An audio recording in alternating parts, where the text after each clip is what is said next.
If you want to add a fingerprint on the Samsung Galaxy A57, first of all, we need to open Settings. Over here in Settings, we're going to scroll down a little bit and then go to Lock Screen and AOD. Once we go over here, we should be able to go to Screen Lock and Biometrics, enter your screen lock password in order to continue. And of course, in order to set up the fingerprint, you need to have a password set up on your phone. So make sure to do that before you try to set up the fingerprint, which we can do over here. So tap on Fingerprints. Now let's go ahead and tap on Continue.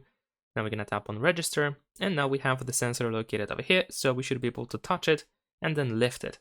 So touch with the finger that you want to scan and then lift, and keep doing so until you reach 100%. And of course, try to scan your finger from every angle possible, from different positions, so that in the future you don't have any issue with unlocking the phone. There we go.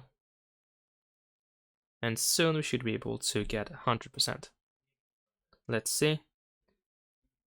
There we go. We should be almost done. Alright, 100% done. If you want to, you can add another fingerprint if you want to. If not, we can tap on Done and we have the fingerprint settings, so you can check them out.